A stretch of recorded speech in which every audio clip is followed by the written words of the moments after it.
अस्सलामुअलैकुम नाज़रीन, बहरान टीवी में भली कार मां मुबशर सोलंगी। सबका पहिरीं एक नज़र हेडलाइन ते। वज़ीर आज़म शहबाज शरीफ चयो आहे त दहशतगर्दी जो नओं ख़तरो अफ़गानिस्तान मां उभरी रहियो आहे। आलमी बिरादरी अफ़गान हुकूमत मथां दबाव विझे पाकिस्तान तकरारनि जो ॻाल्हियुनि ज़रिए पुरअमन हल चाहे थो। तुर्कमानिस्तान जे शहर अशरकाबाद में आलमी फोरम खे ख़िताब कंदे वज़ीर आज़म शहबाज शरीफ वधीक चयो आहे त पाकिस्तान आलमी अमन लाइ किरदार अदा कंदो रहंदो। पाकिस्तान जी हिमायत सां ग़ज़ा में अमन मुआहिदो थियो। जंग बंदी जे नतीजे में लखें फ़लस्तीनियुनि सुख जो साह खंयो। पीपी चेयरमैन बिलावल भुट्टो ज़रदारी चयो आहे त मुल्की सालमियत ख़िलाफ़ कम कंदड़नि खे सख़्तीअ सां मुंहुं ॾिनो वेंदो। पीपी जमहूरी पार्टी आहे जंहिं अवामी ख़िदमत जो बार खंयो आहे। समूरनि सियासी पार्टियुनि खे पंहिंजे दायरे में रही सियासत करणु घुर्जे। गवर्नर पंजाब सां मुलाक़ात बैदि ॻाल्हाईंदे बिलावल भुट्टो ज़रदारी वधीक चयो त आऊं पाण पंजाब जी घिटी घिटीअ में वेंदुसि, माण्हुनि जा मसइला हल करण जी कोशिश कंदासीं। पार्टी अॻवान ऐं कारकुन बल्दियाती इलेक्शन में मुख़ालिफ़नि खे टफ टाइम ॾियण लाइ तयारी कनि। जल्द ॿीहर लाहौर जो दौरो कंदुसि। तरक़ियाती स्कीमूं घटायूं वेंदियूं। ग्रेड 17 खां 22 जे ऑफिसरनि जा असासा पब्लिक कया वेंदा। सूबाई या वफ़ाक़ी हुकूमत कणक जी ख़रीदारी लाइ इमदादी क़ीमत मुक़ररु न कंदी।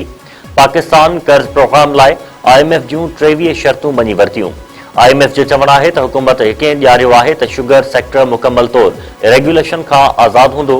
भाण ऐं कीड़ा मारींदड़ दवाउनि मथां एक्साइज़ ड्यूटी में 5% इज़ाफ़ो कयो वेंदो। बिजली सिस्टम में नुक़सान खे घटायो वेंदो। करंसीअ खे लचकदार रखियो वेंदो। सिजावल खुली कचहरी में पीरसन मथां तशद्दुद जो सिंध असेंबली में पढ़ादो। अपोज़िशन लीडर अली खुर्शीदी चयो आहे त मिनिस्टर साहिबा जी खुलियल कचहरी में पीरसन मथां फुटबॉल वांगुरु तशद्दुद कयो वियो। शिकायत करण ते उन शख़्स मथां पुलिस जी मौजूदगी में तशद्दुद थियो। ऐवान खे ॿुधायो वञे त उन शख़्स जो छा थियो। सीनियर सूबाई वज़ीर शर्जील नाम मेमण जवाब ॾींदे चयो त हर शहर में सूबाई वज़ीर खुलियल कचहरियूं करे माण्हुनि जा मसइला ॿुधनि ऐं हल कनि था। गुज़िरियल ॾींहुं अफ़सोसनाक वाक़ियो पेश आयो। पीरसन जो ज़मीन जो मसइलो हो। ज़मीन जे मामले तां झगड़ो थियो। पुलिस ज़ाब्तो आणे वॾे नुक़सान खां बचायो। घरू वज़ीर सियाउल हसन लंजार चयो आहे त सिजावल वाक़िए जो नोटिस वरितो आहे। जांच थींदी। वाक़िए में जेको बि ज़िम्मेवार हूंदो उन खे सज़ा मिलंदी। कराची में ॿ धार रोड हादसा, नींगर ऐं औरत समेत 4 ॼणा फौत।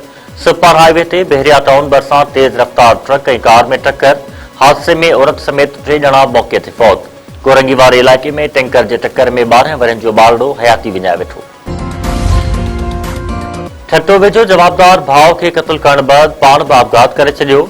KGA मोरी भरिसां भाइरनि में मामूली ॻाल्हि तां झेड़ो। फायरिंग में नसीर पलीजू मारिजी वियो। ॿियो भाउ लधो पलीजो अस्पताल में ज़ख़्मनि जी सट न सहंदे फौत। वारसनि जो चवणु आहे त लधो पलीजो भाउ खे क़त्ल करण बैदि पाण खे गोली हणी आपघात कयो आहे। कोटड़ी में पानी खोट ऐं टैंकर माफ़िया ख़िलाफ़ शहरनि जो तबाह खणी अनोखो एहतजाज। साइट सचल सरमस्त कॉलोनी जा रवासी रोडनि ते निकिरी आया। मुख्य चौक ते एहतजाजी मुज़ाहिरो।